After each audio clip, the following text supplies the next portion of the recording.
My lovelies paratha, आज कैसे हैं आप लोग। आई होप आप सभी अच्छे होंगे, स्वस्थ होंगे और मेरी स्टोरी लाइन को एंजॉय कर रहे होंगे। तो जो कोई भी मेरे चैनल पे नए आ रहे हैं, प्लीज़ मेरे चैनल को लाइक शेयर सब्सक्राइब करना मत भूलिएगा। और अगर आप लोगों को मेरी स्टोरी लाइन और उसके प्लॉट्स पसंद आते हैं तो प्लीज़ मुझे कमेंट्स करके अप्रिसिएट करना भी मत भूलिएगा।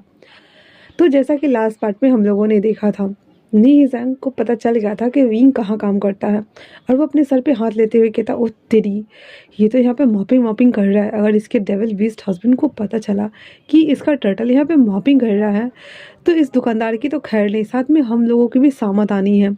बट फिर भी उसे रिपोर्ट तो करना था ना, एक पिक्चर क्लिक करके, और वो वांग जी को सेंड कर देता है। वांग जी उस पिक्चर को देख करके कहता, oh my daughter, you are so cute, look like a little bunny, but you are too cute in a turtle। हाँ, और मैं तुमसे मिलने बहुत जल्द आऊँगा। वहीं दूसरी तरफ किन्हान को भी विंग का एड्रेस मिल गया था, ठिकाना कि वो कहाँ रहता है।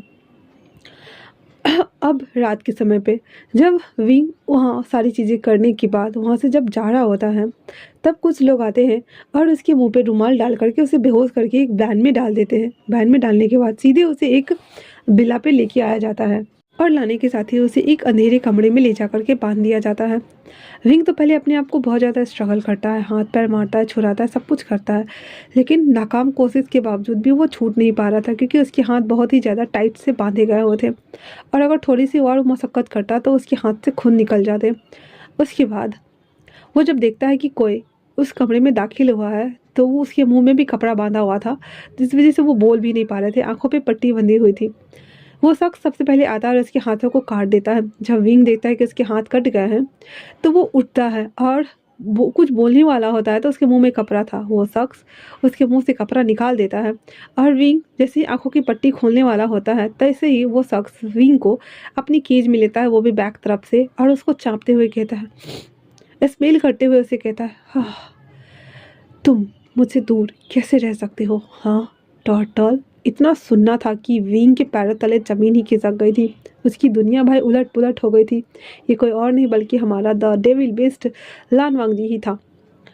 उसके बाद वांग जी उसको बॉडी को दोबारा से स्निफ करते हुए कहता है, ये तुम्हारी बॉडी की smell, I can't go on crazy. और तुम्हें पता है मैं कितना ज़्यादा मिस किया इन दो दुनियाओं में। तुमने कैसे सोच लिया कि हाँ तुम मुझसे दूर रह सकते हो और तुम मुझसे बच के जा सकते हो टोटल। तुम्हें पता है ना, तुम मेरी दुनिया हो और तुम्हारी दुनिया मुझसे बिलोंग करती है। हमारी शादी हुई है ना, और तुमने अपने ही हस्बैंड को ऐसे मार के भाग गए। हाँ, यू नो व्हाट, ऐसे नहीं करना चाहिए था। तुम्हें इसकी बहुत बड़ी पनिशमेंट मिलेगी। तुम्हें पता है? हाँ, नहीं पता ना, चलो मेरे साथ। इतना बोलते हुए वांग जीविंग को खींचता हुआ लाता है। लाने के साथ ही उसे अपने बेडरूम में लाकर एक ऐसे फेंक देता है और फेंकने के साथ ही उसे कहता है, आज मैं बताऊंगा कि आखिर पनिशमेंट होती क्या है, समझे तुम। और इतना बोल करके उसके हाथ आंख बंधे हुए थे और उसके कपड़े को वो खोलना शुरू कर देता है। किंग लाइक चिल्लाते जा रहा था, नहीं छोड़ो मुझे, मुझे ये सब नहीं करना, मुझे नहीं करना, मैं तुम्हें पसंद नहीं करता, तुम मेरे पास नहीं आ सकते हो। भाग जी जैसे जैसे उसके मुंह से वो सब चीज़ें सुन रहा था ना, उसके गुस्से का लेवल बढ़ता जा रहा था। वो सीधे विंग के गला को दबाते हुए कहता है, मैं तुम्हारे मुँह से ये बिल्कुल भी नहीं सुनना चाहता कि तुम मुझे पसंद नहीं करते हो।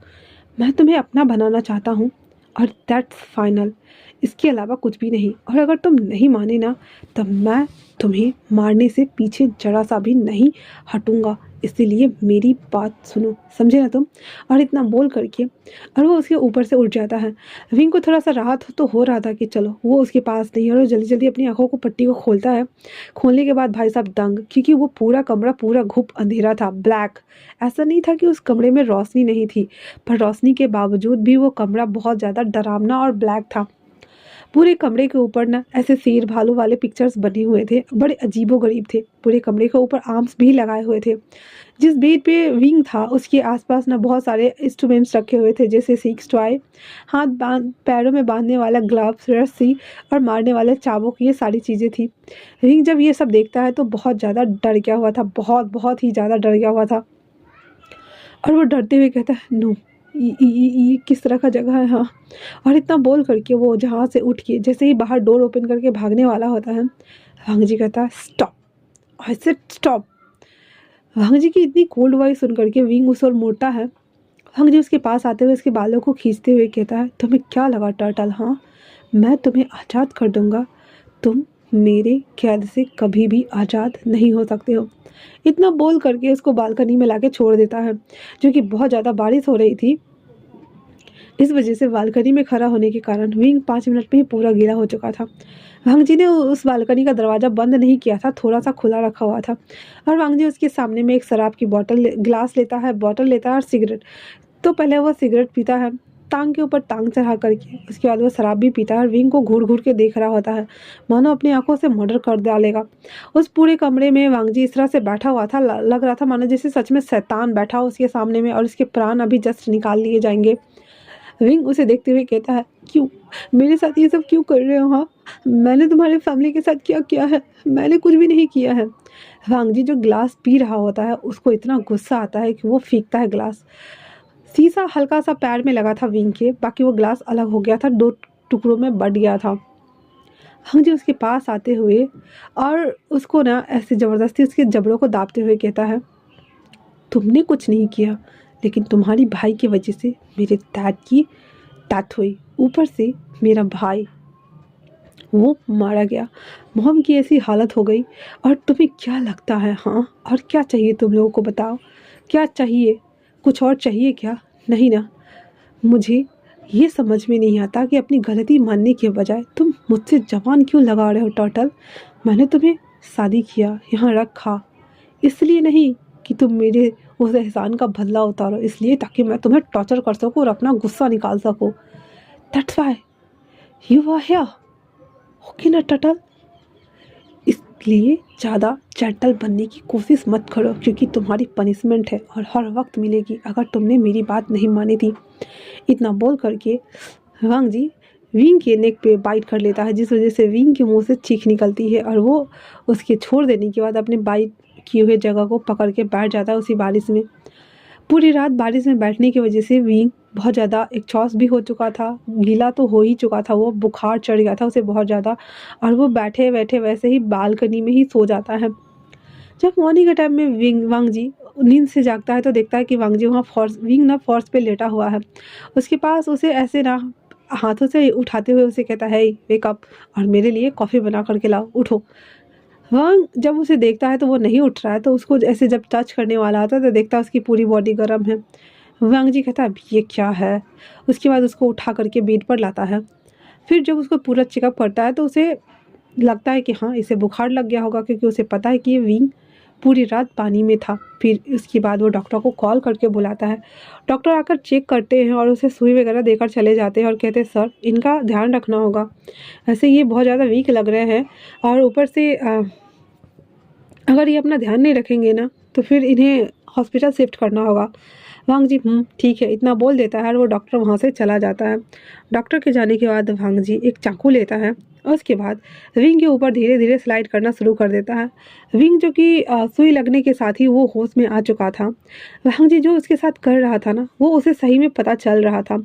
वो पूरा बॉडी पर उस चाकू से उस तरह से स्कैन करने के बाद वापस से उस चाकू को उसके गाल पर ला करके पिंच करना शुरू कर देता है, जिस वजह से चीख से ना खून निकलना स्टार्ट हो गया था। विंग नींद में ही था और अपने आप को थोड़ा थोड़ा करके वो मूव करा रहा था। वांग जी कहता है, interesting, very very interesting turtle, तो तुम्हें होश आ गया है, हाँ गुड मॉर्निंग। और देखो उगता हुआ सूरज तुम्हें क्या कह रहा है, तुम्हें इस घर के पूरे काम करने हैं, सब कुछ करना है, और सबसे अच्छी बात क्या है कि यहाँ पे ना तो गगा है ना ही अंकल है जो तुम्हारी साइड लेंगे टोटल। ये पूरा घर तुम्हें अकेले ही मैनेज करना है। और दूसरी बात, तुम इस बिला से बाहर तो बिल्कुल भी नहीं जा सकते हो। ये एक हेल है जहाँ पे मैंने तुम्हें अपना बंदी बनाया है, तो इसे एंजॉय करो, ओके ना। इतना बोलने के साथ ही वो वांग जी वहाँ से उठ जाता है और बाहर चला जाता है, और जाते चलते बोलता है, और हाँ उठो और मेरे लिए कॉफ़ी और ब्रेकफास्ट दोनों प्रिपेयर करो, अगर नहीं आता है फिर भी करो। वांग जी की बात सुन करके विंग उठ के बैठ जाता है। उसे बहुत ज़्यादा रोना आ रहा था, लेकिन वो कर भी क्या सकता था। वो जैसे तैसे करके किचन सेक्शन को ढूंढता है और वहाँ आता है, क्योंकि वो बहुत बड़ा घर था। वो इधर उधर ढूंढ ढांड करके 15 मिनट के बाद किचन में आता है तो देखता है उस घर में सच में कोई भी आदमी नहीं था। ओनली फॉर विंग थे और वांग जी था, कहीं कुछ भी नहीं था। विंग को जो कि खाना थोड़ा बहुत हल्का फुल्का कुछ कुछ बनाने आता था और उसे सही से बनाने आता भी नहीं था, और उसे कॉफ़ी बनाना आता था। इसलिए सबसे पहले तो वो कॉफ़ी बनाता है और एक साइड करता है, और जैसे ही वो ऑमलेट बनाने का तैयारी करता है, बनाते टाइम उसने अपने हाथ जला लिए थे, हाथ पे निशान पड़ गए थे। एक तो ऑलरेडी शीशे लगने के कारण उसके पैर से ब्लड आ रहा था, तो उसने वहाँ पे रेड वाइट का सुई वगैरह डॉक्टर दे के चला गया हुआ था, और अभी उसने ये कांड कर लिया था। जैसे ही उसके कलछी उसके हाथ से लगती वो चीखता है बहुत ज़ोरों से। ये साउंड वांग जी ने भी सुना था, जो कि स्टडी रूम में था और काम कर रहा होता है। वो जैसे ही सुना, वो भाग करके जब किचन में आता है तो देखता है कि विंग के हाथ ना जल गए हैं और पूरे रेड हो चुके हैं। वो जल्दी से विंग के हाथ को वॉश बेसिन में ले जाकर के पानी ऑन कर देता है। जैसे ही वो पानी पड़ता है ना, वांग जी के शर्ट को ग्रैब कर लेता है विंग, और ऐसे कर रहा होता है। वांग जी को पता नहीं क्या हो रहा था, और वो उसे जब देखता है तो पहले तो उसे सॉफ्ट हार्टेड सा उसे फील होता है, उसके लिए उसे बुरा लगता है।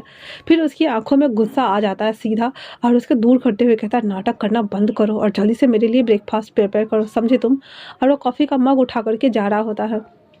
विंग कहता है, मुझे खाना बनाना नहीं आता है, मैं कैसे बनाऊँ। इतना सुनना था कि जो वांगजी था ना, वो कॉफ़ी का मग लेता है और विंग के ऊपर ना डाल देता है। वो कॉफ़ी इतनी ज़्यादा गर्म थी ना, उसके सर के ऊपर डाला था, जिस वजह से हल्का सा उसके नीचे आया था। विंग ना जल्दी जल्दी से वॉश बेसिन को ऑन करता है, मतलब नल को ऑन करता है, और उसमें फेस पे और बालों पे पानी डालना शुरू करता है। उसके बाद वो अपने बालों को ऐसे पोंछ रहा होता है और देख रहा होता है। उसको रोना बहुत ज़ोर का आ रहा था, बहुत ज़ोर का। वांग जी उसके पास आते हुए उसके गला को दबाते हुए कहता है, मैंने कहा था ना, मैं ना नहीं सुनूंगा। तुम्हें खाना बनाना है, मतलब कि बनाना है, और भूलो मत, तुम्हें अपने हस्बैंड की सारी ड्यूटी करनी है। अभी हम दोनों के बीच में वो सब कुछ नहीं हुआ है, इसका मतलब ये नहीं है कि मैं तुम्हारे साथ कुछ भी नहीं करूँगा। अगर तुम सही से नहीं रहे तो मैं तुम्हें नहीं छोड़ूंगा, देख लेना, समझे तुम। उसके बाद वांग जी वहाँ से चला जाता है। विंग को रोना आ रहा था, एक तो उसके हाथ जल गए, पैर में चोट लग गई थी, पूरी रात वो बारिश में रहा था, और अभी उसने इसके ऊपर कॉफ़ी डाल दिया था। इस सब वजह से विंग बहुत ज़्यादा फ्रस्ट्रेट होकर धराम से उसी किचन एरिया में बैठ जाता है और रोना शुरू कर देता है। उसको ऐसे रोता हुआ देख करके वांग जी को भी बिल्कुल अच्छा नहीं लग रहा था, उसे अजीब हो रहा था, लेकिन साथ में वो अपने हाथ की मुट्ठी को टाइट करते हुए कहता है, नहीं, तुम इसके लिए इतना ज़्यादा सॉफ्ट हार्टेड नहीं हो सकते हो। उसने तुम्हारे पेरेंट्स को हार्म किया है, तुम्हारे भाई की ऐसी हालत हुई है, तुम उसके लिए इतना ज़्यादा सॉफ्ट कैसे हो सकते हो वांग जी। तुम्हें उसे सबक सिखाना ही होगा, तभी तो लोगों को पता चले। उसके बाद वो अंदर आता है और यांगचेंग को कॉल करके बोलता है, तुम्हारा भाई मेरे पास है, और अगर तुमने उसे ढूंढने की कोशिश की ना, तो अभी तो ओनली फॉर उसके हाथ पैर ही जले हैं, और अगर तुमने मेरी बात नहीं मानी तो मैं उसे जान से भी मार दूंगा। जियांगचेंग बौखलाते हुए कहता है, क्या तुम पागल हो गए हो।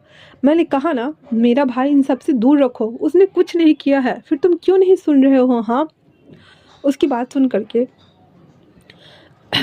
वांग जी कहता है, ओह रियली, पर हुआ तो तुम्हारी वजह से ना, या तो तुम कंपोसिएट कर दो या फिर तुम्हारा भाई जान से जाएगा।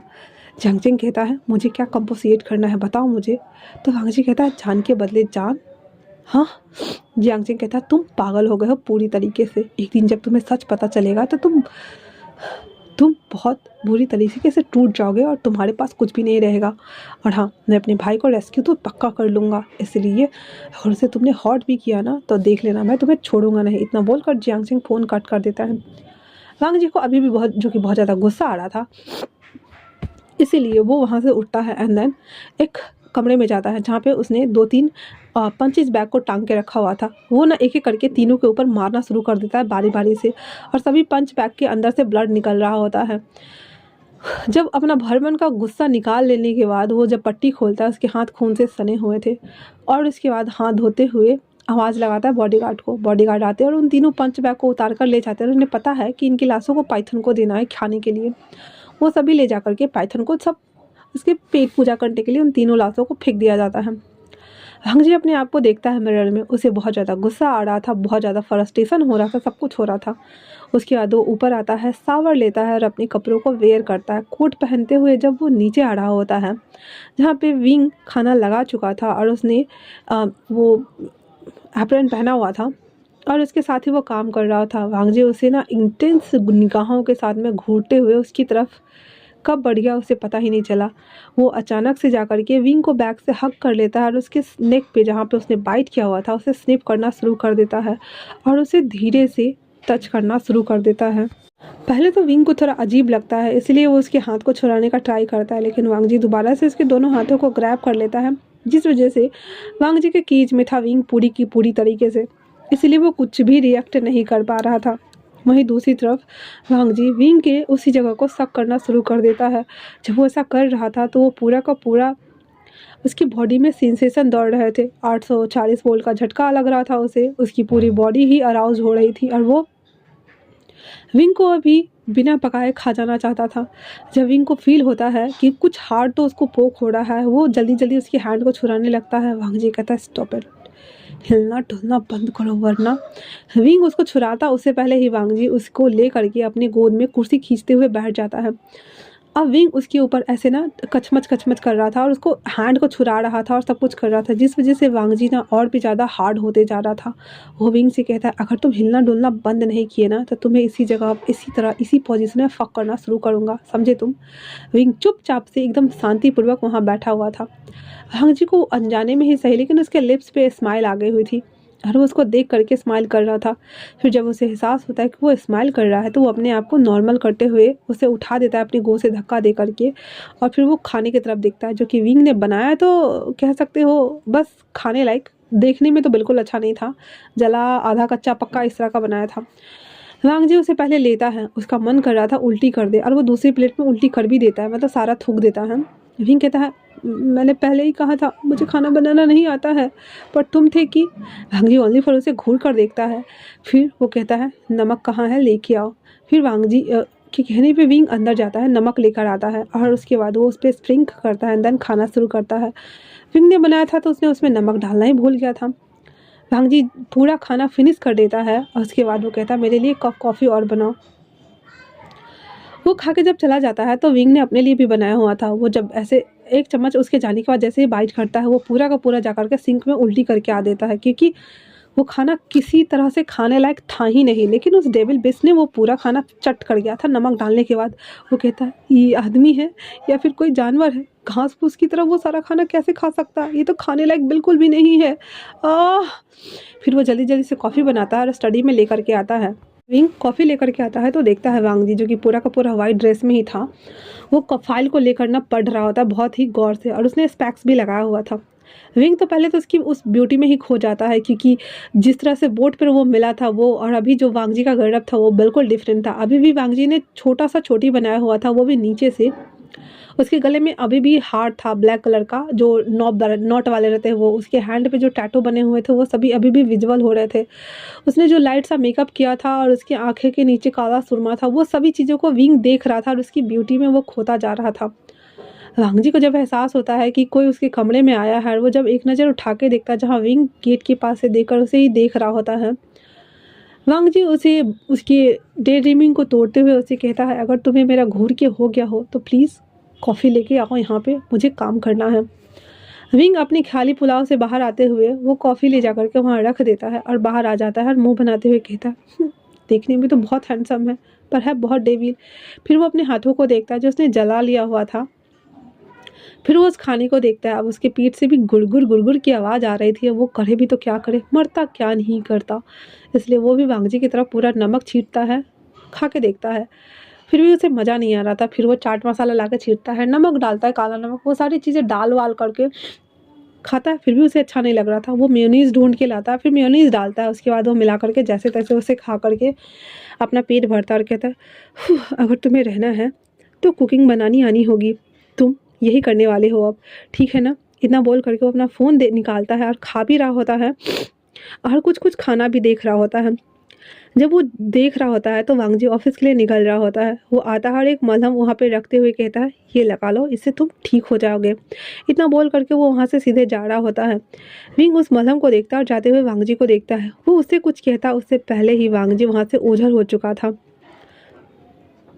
दिन भर वांग जी अपना सारा काम करता है, सब कुछ करता है और विंग ने भी घर में रह के ना बहुत सारे काम सीखे थे, मतलब किस तरह से बर्तन क्लीन करते हैं, किस तरह से खाना कट करते हैं, सब्जी वगैरह किस तरह से कुक किया जाता है, वो सभी चीज़ों को उसने देखा था ऑनलाइन। जब वो घर आता है तो वो खाना बना के रखा हुआ था। इस बार खाना थोड़ा सा ठीक लग रहा था देखने में। वांग जी आता है और बैग रखता है और खाना देखता है, फिर वो हाथ धोकर आता है, वो बैठ जाता है, खाना खाने का कोशिश करता है तो नमक अभी भी कम था।